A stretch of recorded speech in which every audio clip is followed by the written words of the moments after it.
মাজেদ ভাই ভাই আজকে তো ভিডিও বানাইনি ভাই, হাওরে আসছিলাম তো কেমন লাগলো আপনার এই দৃশ্যগুলো হাওরের?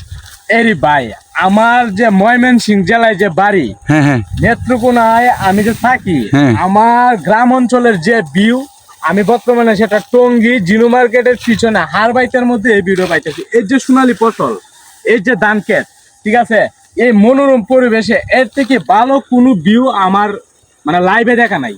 আপনি দেখেন এদিকে ঘুরান কেমন। আসলেও দেখেন অসাধারণ কিন্তু দৃশ্যগুলো ভাই, বিশ্বাস করবেন। এই একটা কথাই বারবার বলি আমি ভিডিওতে, যে এই দৃশ্যগুলা পেতে হলে যাইতে হবে গ্রামে ভাই। কিন্তু আমরা ঢাকা শহরে এত সুন্দর মনোরম পরিবেশে একটা দৃশ্য পেয়েছি যা কখনো ভোলার এই মতো যে না। এই যে ছাদ দেওয়ালের ইট ঘর দেখেন আপনি, দেখেন কত সুন্দর আসলে চতুর্দিকে বাসা বাড়ি। এটা আমাদের জন্য জেলখানা, বর্তমানে একটা জেলখানা। আমরা এখন যে বাসায় যাব, মানে ফ্যান, ফ্রিজের পানি, এগুলো ছাড়া আমাদের কিচ্ছু নাই।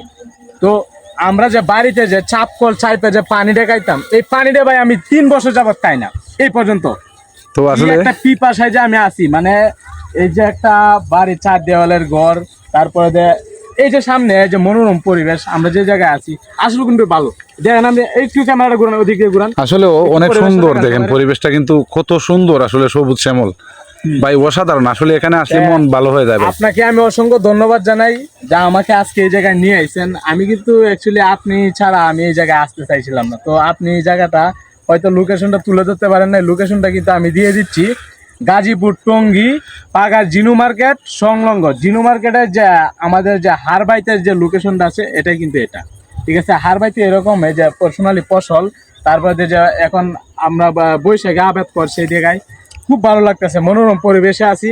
তো ভিডিওটা ভালো লাগলে দর্শক অবশ্যই চ্যানেলটিকে সাবস্ক্রাইব করবেন এবং নিজ গুণে একটু শেয়ার করে দিবেন, যেন আপনার শেয়ারের মাধ্যমে আরো 10 জন 20 জন দেখতে পারে এই এই যে সোনালী ফসল এবং দৃশ্যগুলা। ঠিক আছে, ধন্যবাদ সবাইকে, ভালো থাকবেন, সুস্থ থাকবেন। ঈদ চলে গেছে, তারপরে তো আপনাদেরকে জানাই ঈদ মুবারক। আর রাস্তাঘাটে চলাফেরার সময় খুব সতর্কতা অবলম্বন করবেন। জানেন এই যে ফেরিঘাটের যে অবস্থাটায় 40 জন না 50 জন মানুষ নিহত হয়ে গেছে, একটু সতর্কতা অবলম্বন করবেন। সবাইকে ধন্যবাদ, আসসালামু আলাইকুম।